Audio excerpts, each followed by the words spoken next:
Yesterday we have seen how to create classes and objects and methods, and today we'll talk about a scope of the variables.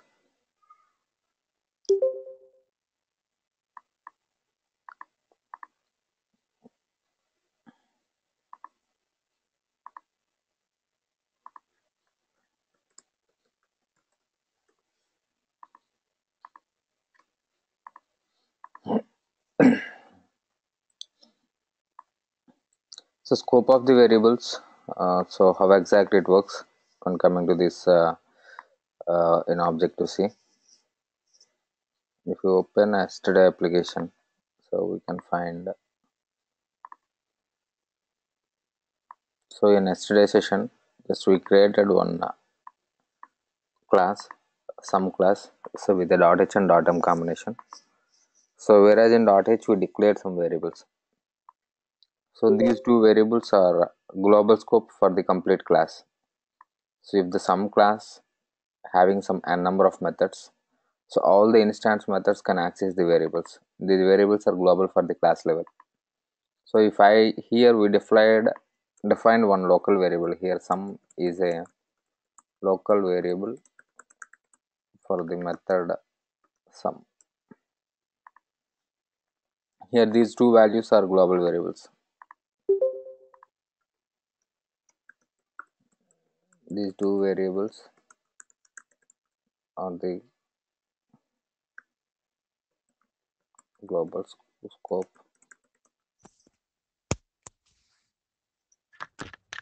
for the object. So for the sum object, these two variables can be accessed. So these are common, like in even if in the C language we can see the local variables as a separate and like a global variables as a separate.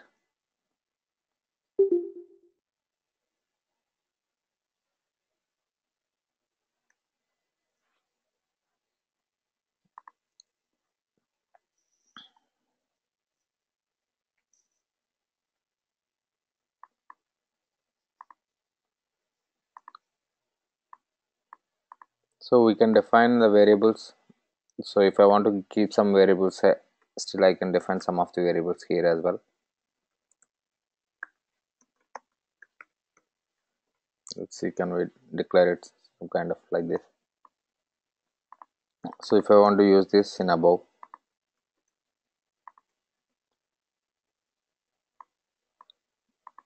so like I can define some certain variables in the .m. So with the initializations, let's say run the application. So we'll see are we able to access the value or not.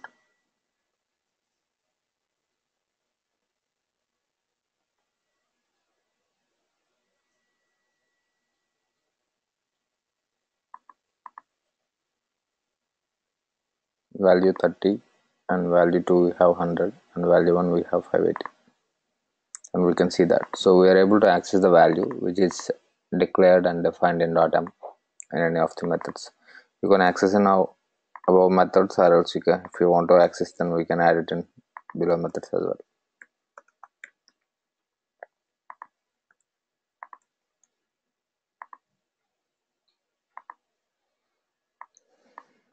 So we can define a local variables for the methods. So this is the local variable. So this is available only within the sum method. So if I want to access in another method, so if I want to set some other value, so now here I cannot access the variable because it's a, now we see error is like use of undeclared identifier. So this identifier is not having a global scope.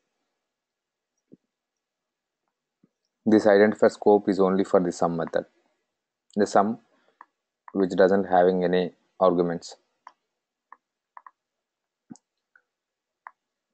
So this is the basic difference and the basic behavior, how to declare a global scope variables and how to define a method level local variables. And here we can see that always if you see the local variables declaration inside of a method, so if I want to use it here on top of it, so then it says you will get an errors. like it cannot access the some variable. So when it is declared and after this statement processing, so this is like a basic logic. It follows the same like compiler thing.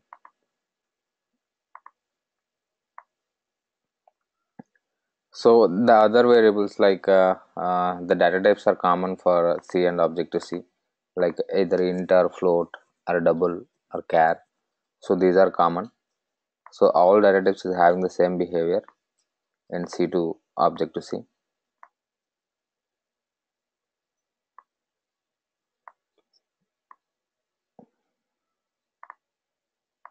So we can access the values. So if you want to pass the values from one method to another method, so we can pass as an arguments. As I see, if I want to call this method, still we can call this method by passing an arguments.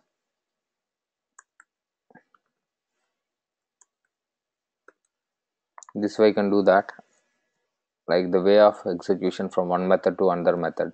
So like message passing from one method to another method with the help of some method calling from one method to another method, we can do this way, and we can attach the arguments for the method.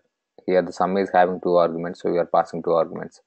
We can do like a communication between two methods, like we can call from one method to another method. So here we see find one more keyword is called self. So since this sum class is having different objects in main method, so there is a s is one name and s1 is another. There are the two objects. So every time here I can define another variable, but I'm not sure what's the variable name itself.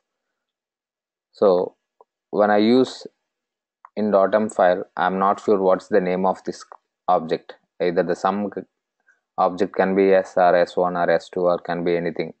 So that is user defined. So I'm not sure what is the name of it. So instead of to reduce that confusion, so we have a keyword like self, which always indicates the object which is calling this method.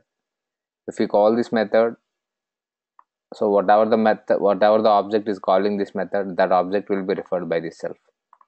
So we call this like always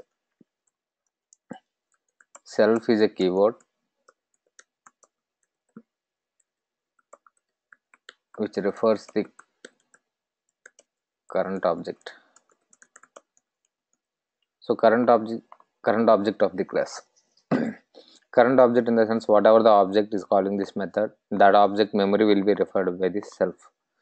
So here the self, and if the sum method is calling by s, this s and self both refers to the same memory address. If the sum method is called by s1, the s1 and self will refers to the same memory address.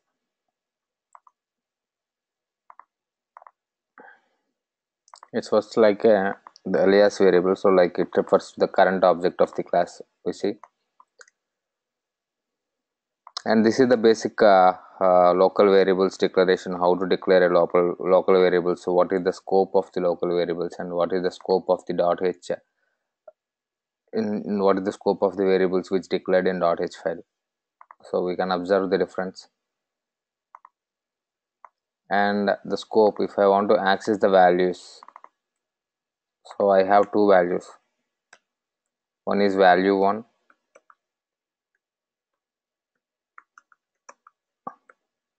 and I have another value variable value 2.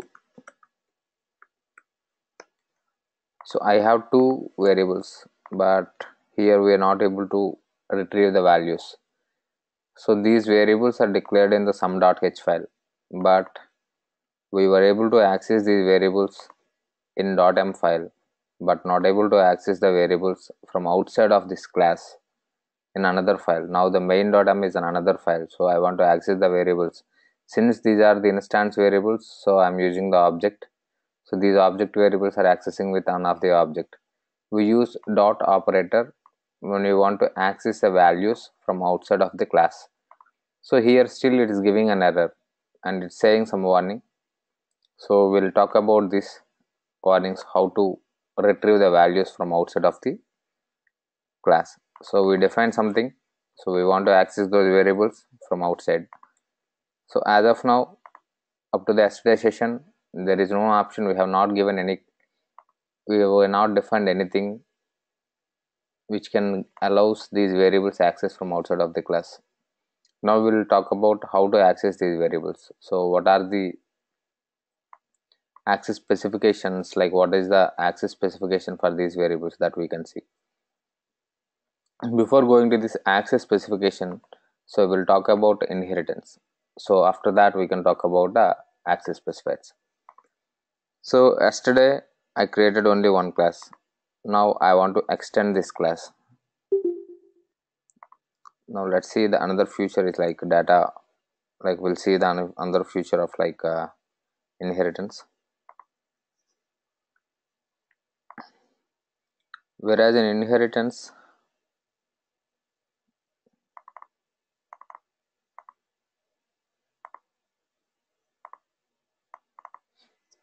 you can see the inheritance is the basic feature where we can see the one class can inherit the features from another class. Like for example, we can find two things. One is reusability, we can achieve with inheritance.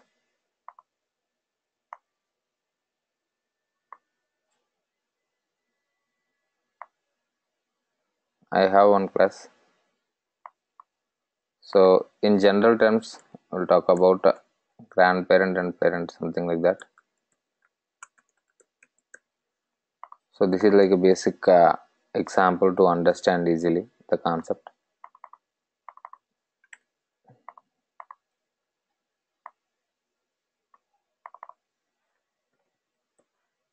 So now we have three classes. So all these three classes are in one relation. So the grandparent to parent and parent to child. So there is a one relation.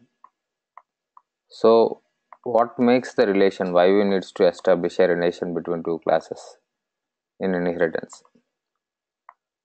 When we say inheritance, it do two things, like it provides a reusability. If there is one feature is defined in parent, so that feature will be directly given to parent. So the parent no need to get that feature again. So we can get the same details from the grandparent without defining in parent class. If there is any feature which the grandparent is holding, so for example there are some assets, so the assets can be directly given to parent. So the parent no need to define that asset. So whatever the assets the parent is having and grandparent is having, that can be derived to child. So the similar way, like we can by this example in reality wise, so we can understand the reusability can be achieved with the help of inheritance. So something was defined in this class that will be directly accessed to this parent, no need to define. If there is a one feature is defined in this class, that feature will be accessed by the parent without redefining it. So the parent will have its own features, and apart from that he will get some of the features from the grandparent. So similarly child will have its own features, and apart from that he includes the features of parent and as well as the grandparent. So this kind of reusability we see the inheritance. So just because of that we can reduce the code, lengthy codes we can reduce it from the application. We can do the better structurized way, what is in the overall application, what is the reusable data, so that we can create at one place, can be accessed in different classes. So here if you see, so when there is an inheritance,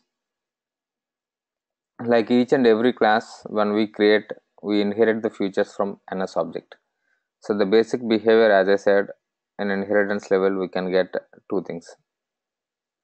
One is like we think about reusability. So when we talk about inheritance, so we'll do this reusability. So how the reusability works? So if we concentrate on this class which we created yesterday, this is the current class we created, this is my super class. So when I talk about inheritance syntax, this is the same syntax. This is a single level inheritance. So this is the super class and this is called as subclass, or else we call it like a parent is NS object is a parent class and sum is a child class. So there are certain features the NS object is having. The features in the sense in terms of a class. NS object is a class. The features will be the properties and the actions. So what are the properties and actions? So this will be derived to sum without redefining it.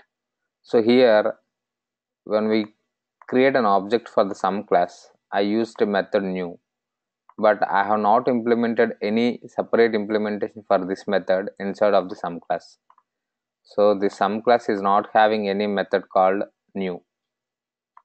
So the new method is having some such a implementation that is already implemented in this super class. So this class, without redefining that new method, it is accessing those statements. So it is getting that feature directly. So this we say like a the reusability. So whatever the new functionalities works for the NS object, the same new functionality will works for this sum class. So that is the one reusability. And there are certain level of inheritance are defined. So when the relation, if there is a class, two classes are in the inheritance. So this called like a single inheritance. The single inheritance is defined in one level. So if there is a one level of inheritance, we call it as like a single inheritance. One parent class and one child class. We'll say like one parent and one child. So and there is a second type of inheritance, that is we have seen earlier. This is multi-level inheritance. So these two are in one level and these two are in another level. They are the two levels. So we call it this like a multi-level inheritance. So in this multi-level inheritance, the child will get the features from parent and grandparent. So when I talk about reusability, so the reusability means the data access from one class to another class directly when these two classes are in inheritance. How to make two classes are in inheritance? Simply when you define a class, keep this symbol and add the super class like some another class which you want to make as an inheritance. Now this new class and child both are in inheritance. Similarly here we can see the sum and object are in inheritance. So the inheritance is having so every class will have two things. One is properties, second one is methods. So when inheritance comes into the place, all the actions whatever is defined, all the methods can be directly inherited to subclass. If there is any method which is defined in grandparent, that method can be directly accessed to parent class. That is the direct access. So direct access is there only for the methods. If there are any methods are defined in the superclass, that can be directly accessed by the subclasses. And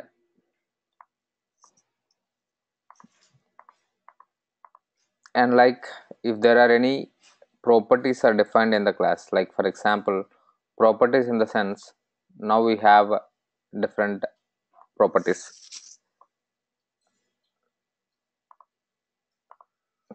Let's define another class.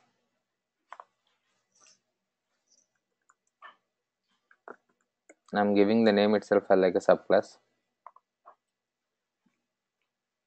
Let's add the superclass as sum.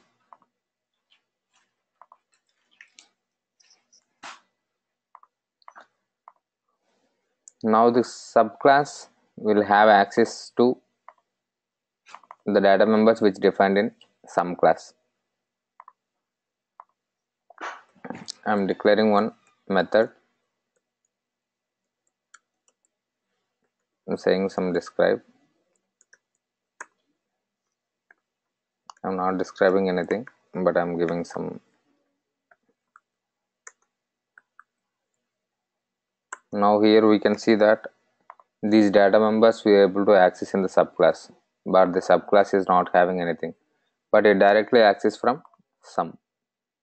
And this is the relation. So now the sum and NS object, these two are in one level of inheritance. These two are in the second level of inheritance. There are two level of inheritances we have. So we call this sum, and subclass we call it as like a multi-level inheritance. So instead of sum, you can define here subclass.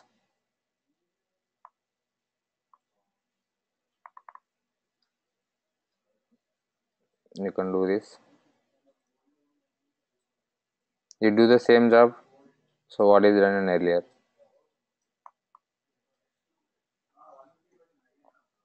So now we can see the same job which we done with the sum class object. We can do the subclass object. So because the subclass is anyhow is inherited from the sum. Whatever the data members are defined in the sum class, that we can directly reuse with the subclass object, so that we can clearly understand so how this inheritance works. So when the inheritance is using that, we can use the data members and member functions directly, and this is like a normal access the usually inheritance have. But apart from that, we can give, so now if you see, these data members are directly accessible by the subclasses which declared in the superclass, but the main method is not related to either sum or subclass. The main is not in an inheritance with either sum or subclass, so we are not able to access. Even if I created an object, we are not able to access those data members in this main method. So in order to make sure this data access, so we have another concept called access specifiers. So when we define a data, when we declare a data for any class, we can define an access. So what can be the access for those data members? So access are defined in with four levels. One is private access for the data, and protected access for the data, and package access for the data, and public access for the data. So when we define the data, so it is defined in four ways. So these are different keyword based directives. These are inbuilt. When we use these directives, so the compiler can identify the data is in which axis. So when we defined any data members, so we usually check about so what scope of this. So like we have four levels. So by default, the data is in protected state. Protected state in the sense, so here we can see the sum class is having some two values. These two, value 1 and value 2, are directly accessed by the subclass, so there is no restriction. But if the class wants to make this data is available only within this class, so that is private. So private is gives the privacy for the data which works only within the class. So now when I build or compile this application, so I got two errors from subclass. So it is giving that message instance variable value 2 is private, we cannot access. So earlier when this data is not defined as a private, we are able to access. By default, all data members in a class are protected. So now this data is in protected state. When a data is under protective, so though all the protected properties will be accessed its subclasses. The subclasses can access the protected data members. Since these value 1 value 2 are protected information, so that is able that directly accessed in the subclasses. If the data is private, so we cannot access. So that I have seen that. And we can define the data as, so I am giving you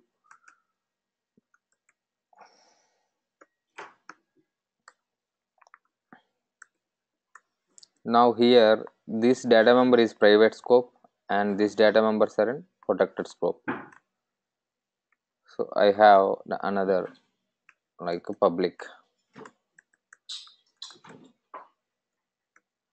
So I define another variable is like a value 5, that is for public scope. So public data, so what is the scope of a public data? So we have seen the scope for private. Private supports only within the class. If you define in .h, that can be manipulated in .m, but the private data cannot be accessed in the subclasses. So if the data is under protected, so all the subclasses of the sum class can access these data members. If the data under public, so public scope, before coming to the public scope, we have another called package. So package scope, so package scope is like, for example, this is whole is like one application. So in this application we can access these data members, like value 5 we have. Let's see, can we access this value 5 or not.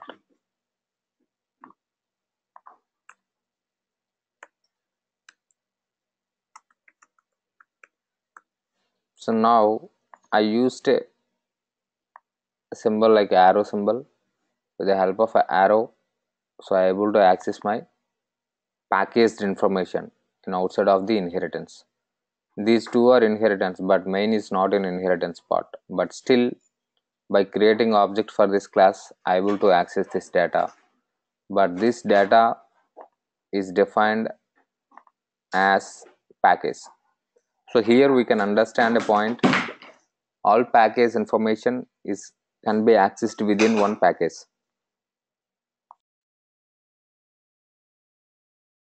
Here package we can say, so the whole application is considered as like a one package where we can access the data if the data is under package.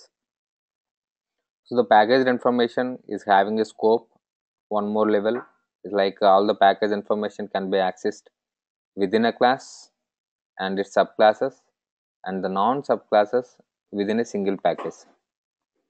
So that can be, there are three level of access we have. The private data is having only one level, that is within the class. The protected data is having two levels within the class and its subclasses. Package data has having three levels within class, subclasses and non subclasses of the same package. And we have another like public.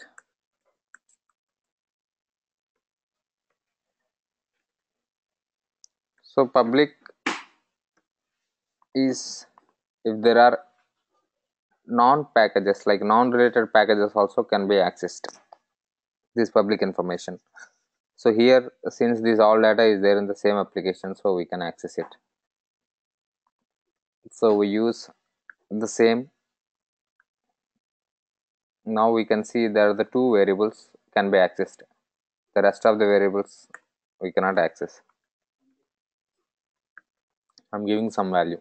So here we can understand how we able to access now the data members. Now we are able to access the data since this value 5 and value 6 are, one is package level and one is public level.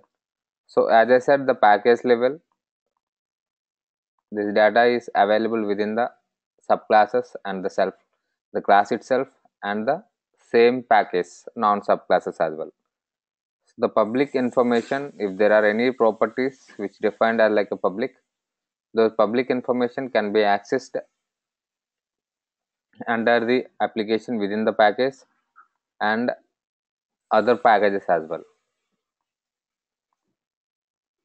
Now we see this diagram so we can understand better. So this is grandparent and parent and child. Like there are the three classes. The three classes are defined in one project. So family one is one project. So it's having three classes. These three classes are in inheritance. So if I want to access these three classes information within another class, family one class. So if the data is in package level, that can be accessed. If the data is in public level, so the data which defined in family one, that can be accessed in family two as well. So because these two are in one product. So like if for example, if let's take an example like this, the whole thing is like one project. The product one is one project and this is one package and this is another package. The package information can be accessed within the self. So like if the data is public, any data is public in any of these classes, that can be accessed when you define another product. So this is another project. So if I want to access the data from the product one, I can able to access here. So if it is a public data, so public data can be accessed from one package to another package, even if the packages are not in relation or not in the same project. So that difference we can identify with by this data access specifiers. So access specifiers will specify this behavior for the data members when it is defined.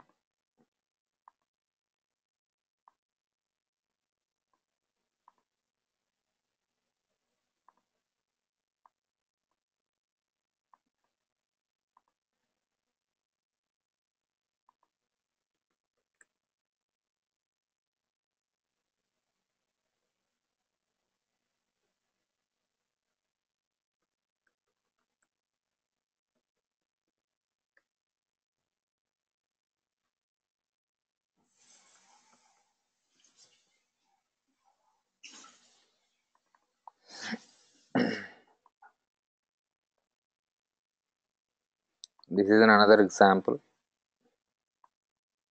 Here we can see that there are different.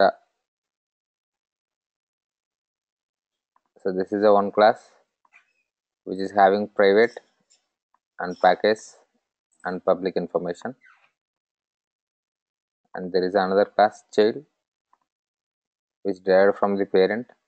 It's a child is a subclass for parent, and it's having some string, and it's having some method behavior. It's having two, and there is a grandchild which is a subclass of child,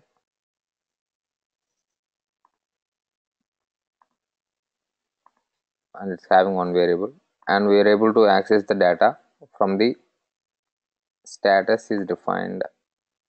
Status, the property is not defined in a grandchild, but the status is defined in the child class. So as the future says, if there are any data is defined in parent, that can be accessed in child. If there are any data is defined in child, that can be accessed in grandchild. So if the data is in protected level or package level or public level, that can be possible. If the data is in private mode, so the data cannot be accessed from out of its class. So that is the one thing we have to understand with this inheritance concept. Now we can understand the basic the difference. So if I want to access the data from outside of the class, as of now, the data, if the data is public or package, we can access with arrow. So object followed by arrow and use the property variable, and you can access it either any property, the variables or objects which defined in this class. Whereas here we can see the methods. So now the method is defined in sum. So if I want to use that method, so there is no restriction as of now. We have not given any restriction for these methods. These methods we can access directly. So we given a restriction access specification for data members. So how the data needs to be accessed. This is about access specifiers when we work with inheritance. What is public and private and protected and package and public. So what is the use of these privates and how it declares.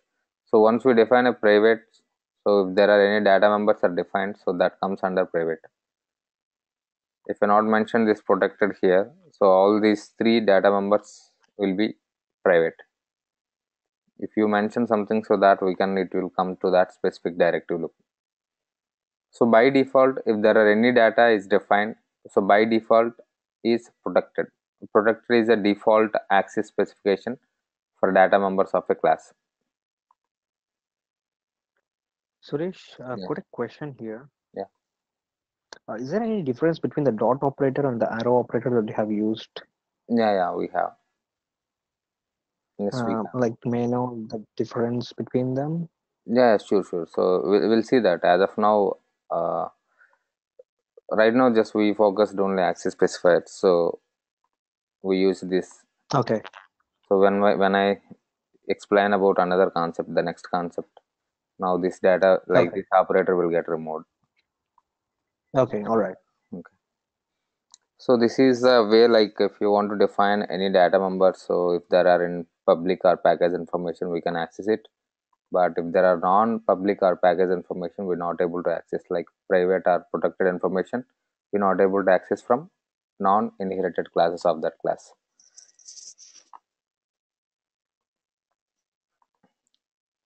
And this is about access specifiers and as well as the inheritance.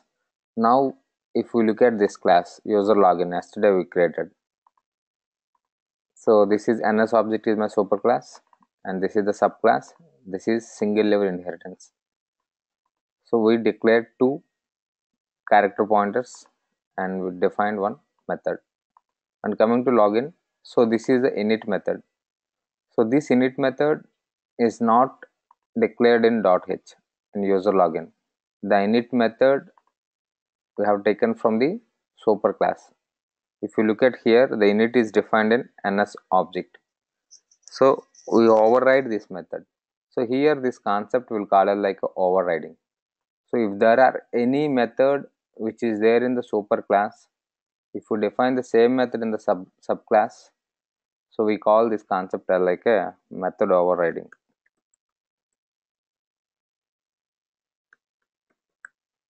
So one method is having the definition in two classes. One is in super and one is in subclass. So in that scenario, we call that method as like a method overriding.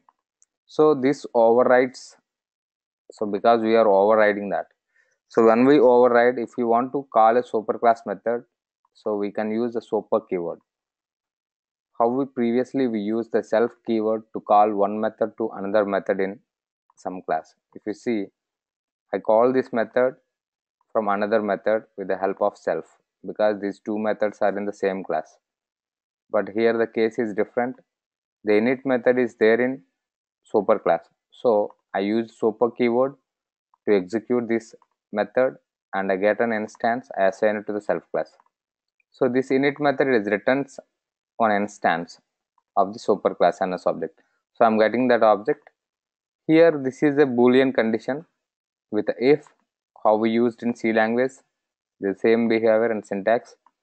If self, if the self is a non-nil value, so if the self is having memory, if this is true, it will become true if this is like a non-nil object, so then it returns true. If the self object is get defined, so then I'm giving some values, so which declared in these variables, like these two variables I'm passing some values. So later I'm returning self.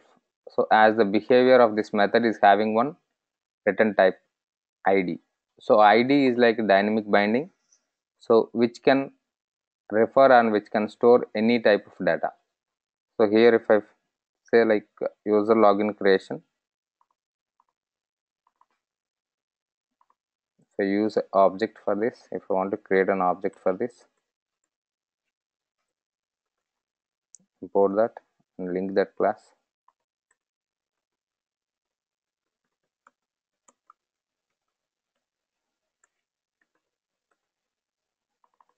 So I said like alloc and init.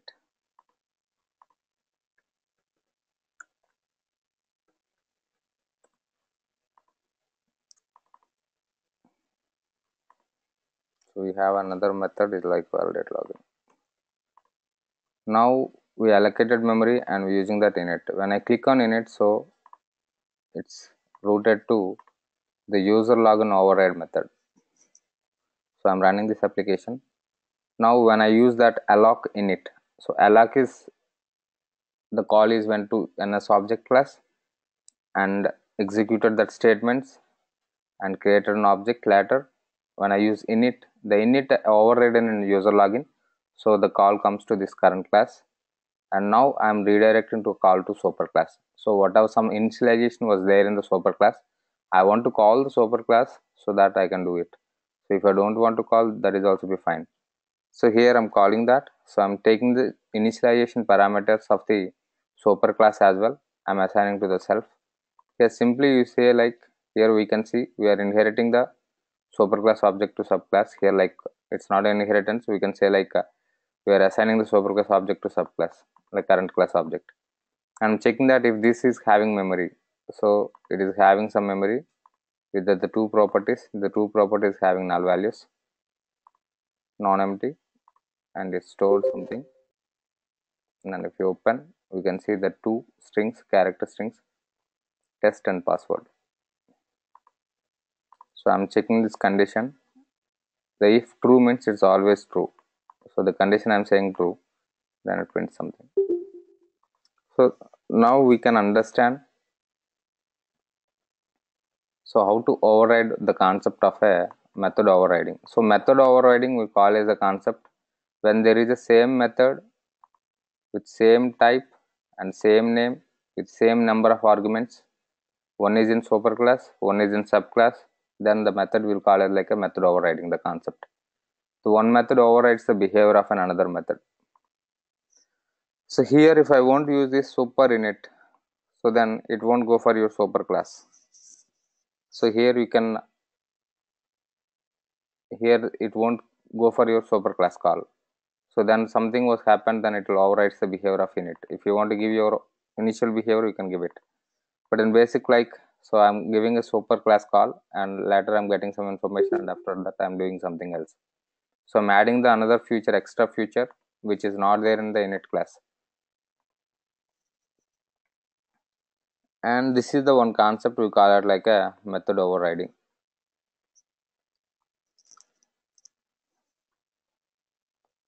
So this method overriding is comes under polymorphism, is one of the feature of object-oriented procedure.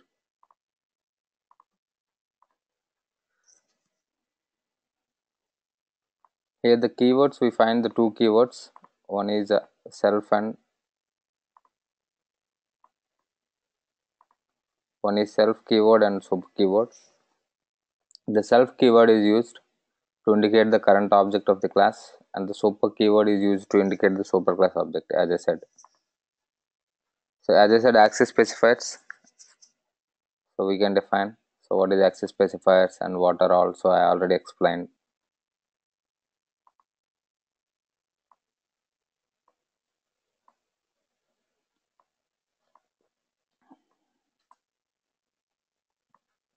Here we can see in object-oriented features, we have one feature like data abstraction and data encapsulation.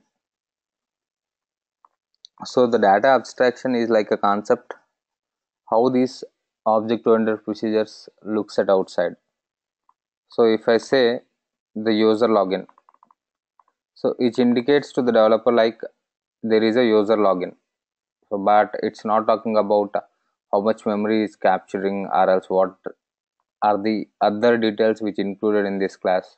We are hiding all the information, we are giving the basic information what it is. This is the class user login. So this notation will call it like a data abstraction.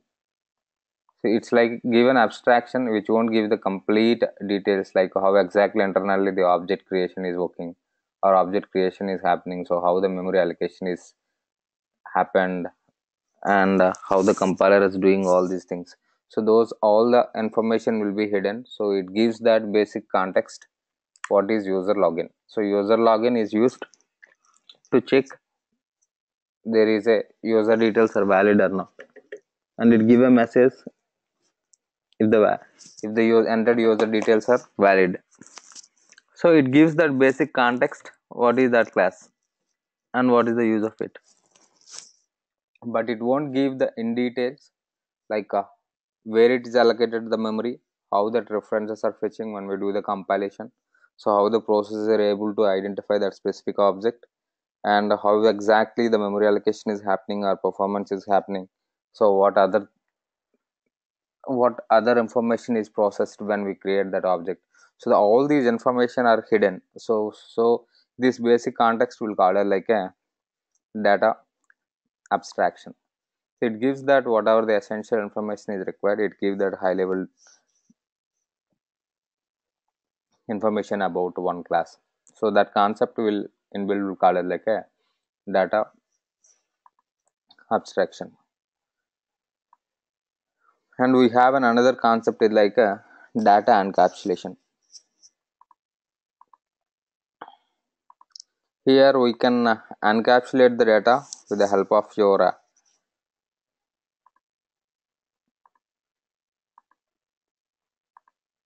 it's like encapsulation. We can simply say like wrap up the information and protectively and referred with the.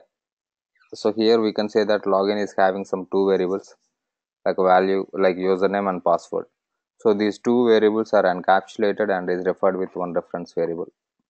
So this procedure we call it like a data encapsulation, which encaps the data and which added an advantage with your access specifiers. So the access specifiers is also hides some information based on that access level.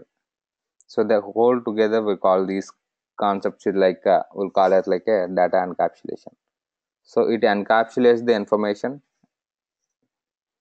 so which we used in object to object communication.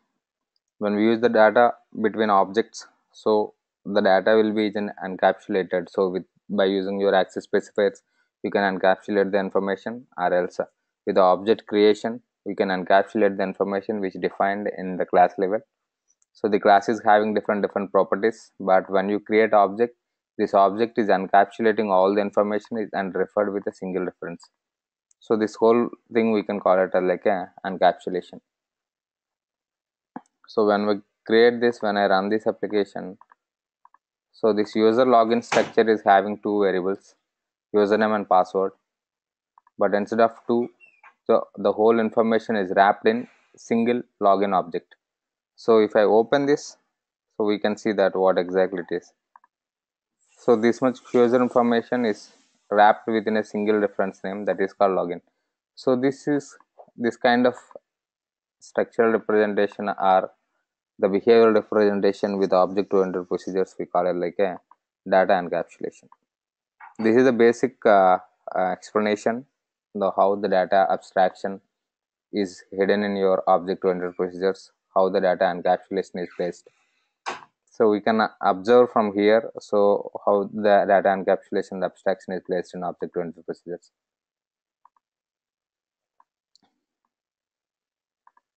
And as I said, polymorphism, the polymorphism we have seen here using the same method to give a different behaviors like method overriding. We can say that it's one kind of polymorphism which used in user login.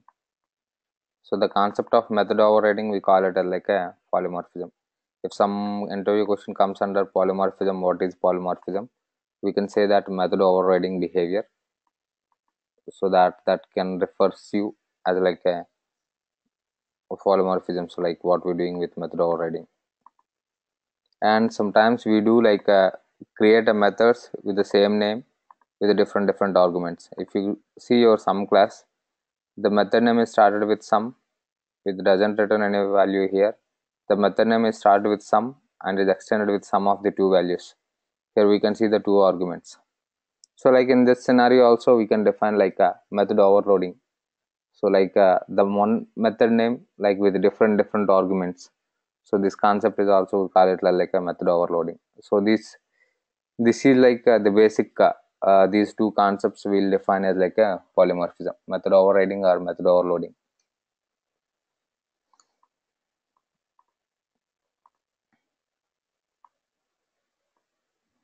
So if there is a method, it's like a sum. So I have some method. Let's say this is my sum. If I return the same method in,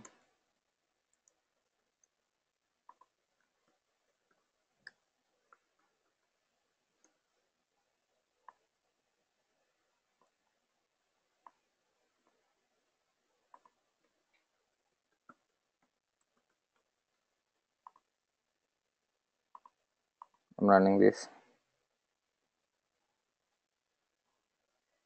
Now we can see that different behavior. So subclass sum. This is the message is printed. Letter describe. So this is the message is printed. So this is the one, and after that these two values, value 2 and value 1 values, letter another.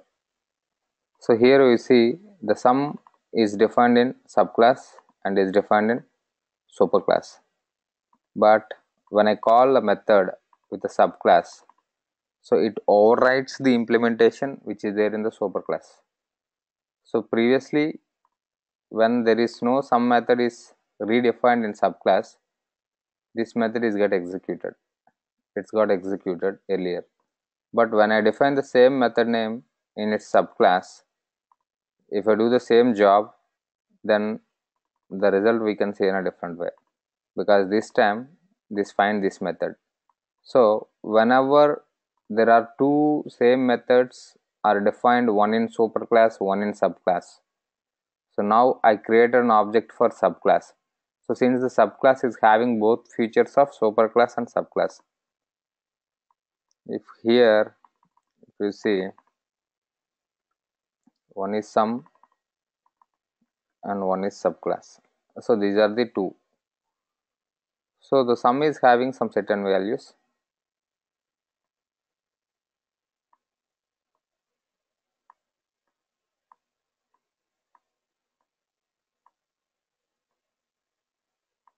These two are inheritance. This is having some value 1 and value 2.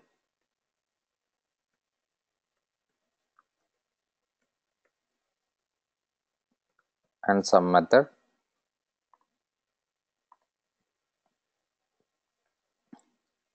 So the subclass is, anyhow it's a subclass, so it refers to the same.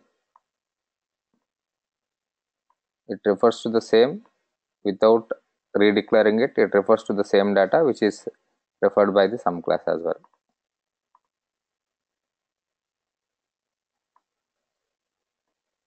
So this is the data which is there in the sum class.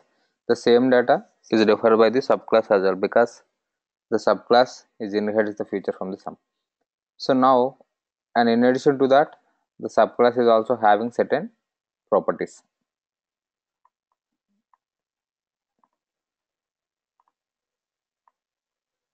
So like there is a describe.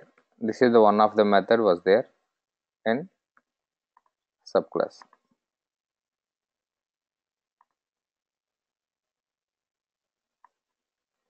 Now if you see, the subclass is having value 1, value 2, sum and describe.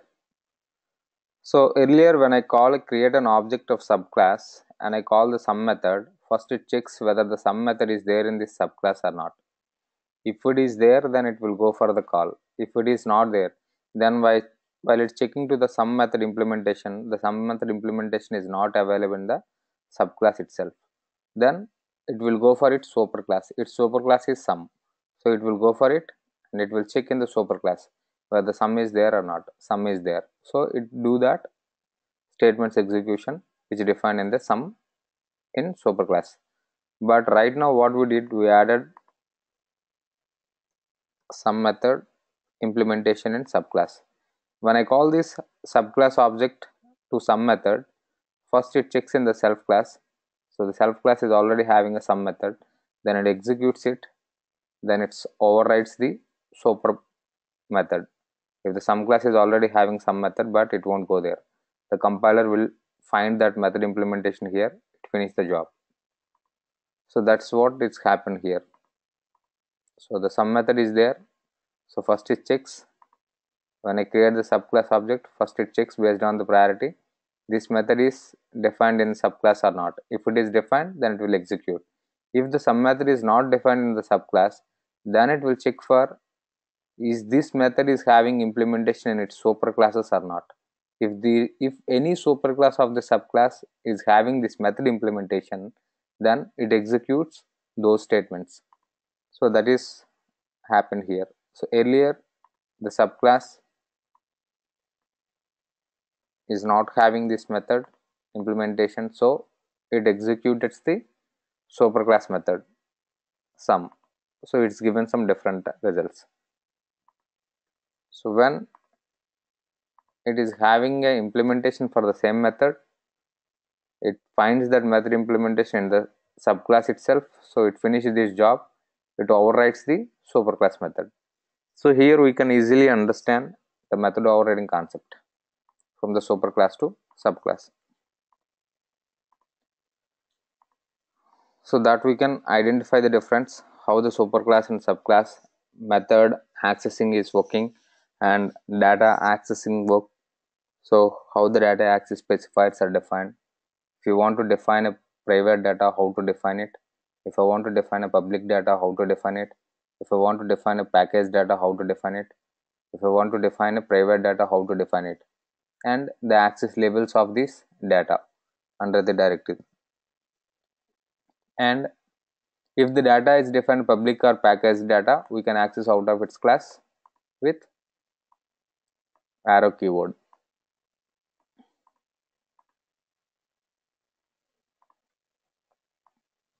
This is about inheritance, and I have given a basic explanation of the inheritance and how to create a inheritance, single inheritance classes and multi-level inheritance classes, and how to declare a data as a private or protected or package and public. So what access specifiers data is available in which level, so that we can observe here.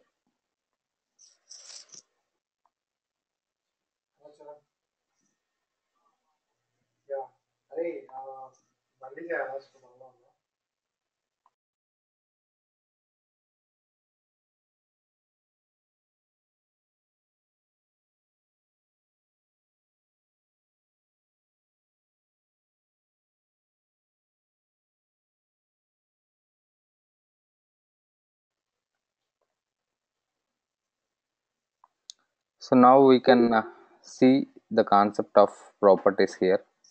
So now we have seen the concept of inheritance, and let's talk about the another feature with objectiveC is giving properties. So I can access data. So now I want to access this protected data in from the main method. So whatever the protected data is value 1. So now we have a called property. This is one feature. Give it value 2 and value 1 and value 2. So value 1 and value 2 is defined as a properties. It's giving some warning. Let's see.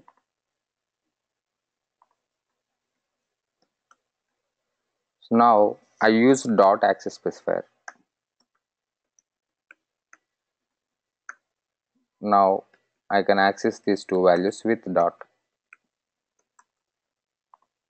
Now we can see that difference of arrow and dot. When we can use dot and when we can use arrow. So dot will be used when that data member is having setter and getter methods.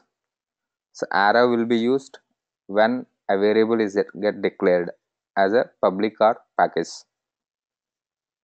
We use dot when a data member is having property. So property gives access with the dot operator. So now I have a property for this. I want to give a getter and setter methods. So here, since you can see that it's throwing some warning. So give it value 2 and value 1. So this is one more concept, synthesize and property. So there are two variables in protected level. So I defined as a property. I declared these two variables as a property directive, and we added as synthesize these two values. So when I do the synthesize at a compile time, it creates a setter and getter methods for these two variables, setter and getter. So getter is for when we retrieve the value from this variable, we can access. If you want to assign some value to this variable, we can assign with setter. So those setter and getter methods inbuilt created, if we synthesize those properties, we synthesize only properties. So here we have a property for these two variables. So these property variables is got synthesized, so we are able to access with dot operator. Now you can understand what is the difference of a dot and arrow. So what this property, so what is the future of the property? So the one feature we can access with the properties, we can access the data members from outside of its class, but still it depends on the access.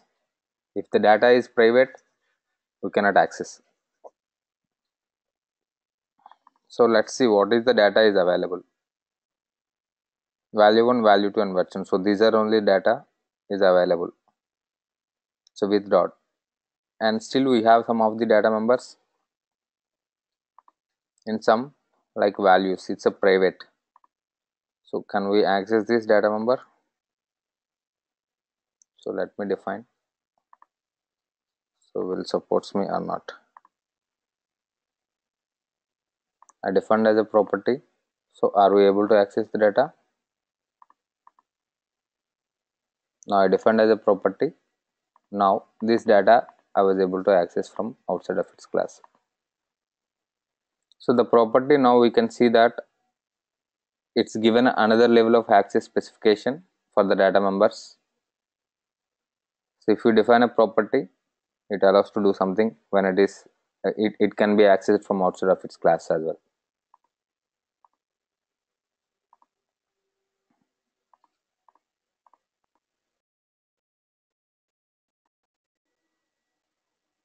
And once we synthesize the data, it creates getter and setter. Now we can see the class object s or it holds. It holds some method and it's having values, something like this. I given values is a 10, so it's saved the 10. So value to assign 20, so it is there 20. Value 5, 230 and value 6. Whatever the values I assigned here, so it is able to store in that variables memory address. So you can see that the another feature with properties. So initially we have seen access specifiers. So when the property is defined for one of the data members or variables inside the class, we can access those data outside of its class. If you want setter and getter methods inbuilt, we can synthesize these properties. So if we want inbuilt setter and getter methods for these data members, then we have to synthesize it. If there is a property, if it is not having setter and getter methods, then it gives a warning.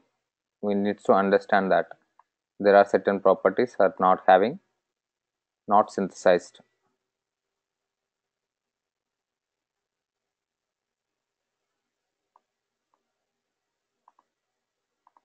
So I will tell you in more details about properties in next session. So we have different property attributes. So I will tell you that feature and the one class in the next class about the properties. So this is about the basic inheritance.